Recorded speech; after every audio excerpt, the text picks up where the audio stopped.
Pour nous, le 10 mars, en fait, a une importance parce qu'on a construit ça dans une revendication sur une semaine qui va du 8 au 15. Le 8 étant la journée de lutte internationale pour les droits des femmes. Et dans des métiers qui sont autant féminisés, il était important de pouvoir s'appuyer là-dessus. Le 15 étant une fête, l'anniversaire, je crois les 60 ans de la Convention 66. Puis le 10 mars qui tombe finalement au moment où Nexem souhaite rentrer dans la mêlée.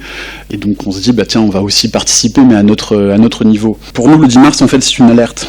C'est une alerte à la fois en fait au niveau des questions de rémunération, des questions d'amélioration des conditions de travail. Il y a un sous-financement qui est structurel. On a un tableau, un travail qui avait été fait en fait par un juriste sur le sous-financement en fait des établissements personnes âgées et handicap, où on voit vraiment le taux, l'inflation à partir de 2022, puisqu'on était à 5,2, en 2023 à 6%, en 2024 à 3%, et finalement l'objectif global des dépenses du médico-social est quasiment à moins 20%. Donc on a un problème structurel. Pourtant, on se rend compte en fait que les salariés deviennent, mais depuis des années, la variable d'ajustement. En fait, on va avoir une dénonciation des accords RTT qui est en train de se mettre en place. Je pense à l'ADAPT, vu que la dénonciation vient de se faire il y a deux semaines, comme des plus petites. On regardait sur la Convention 51, en 2022, entre le SMIC et le premier niveau en fait, d'une infirmière, il y avait un écart de 93%. On réalise que maintenant, en 2025, entre le SMIC et une infirmière, il y a un écart en fait de 21%. Tous les métiers sont impactés en fait par l'inflation et par des problèmes de rémunération. Et on voit de plus en plus de personnes en fait qui quittent notre secteur, vu qu'il y a un turnover en fait incessant.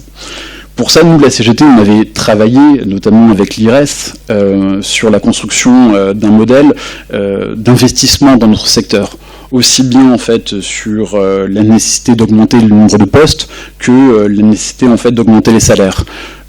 Pour ça, je peux que vous renvoyer en fait aux études en fait qu'on avait faites et à la présentation des métiers du soin et du lien qu'on avait fait. En termes de postes, on a des objectifs en fait qui vont de 300 000 à 1 million de salariés. C'est énorme, mais c'est énorme parce que c'est une nécessité. Par rapport aux employeurs, et ça on le voit en fait au niveau de la base, mais on le voit aussi au niveau des établissements, on voit qu'il y a un refus de négocier. Il y a une difficulté de plus en plus présente en fait de négocier.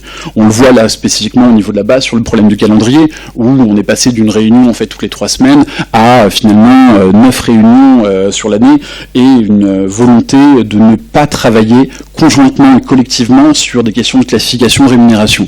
Ça pour nous c'est un aveu d'échec en fait pour les employeurs, et on leur dit en séance et on leur dit ici que s'ils maintiennent en fait cette stratégie, c'est voué à l'échec. Il n'est pas possible de proposer en fait leur plan de financement vis-à-vis des pouvoirs publics sans être dans un travail conjoint avec les organisations syndicales. Voilà. Donc le 10 mars, c'est tout ça pour nous.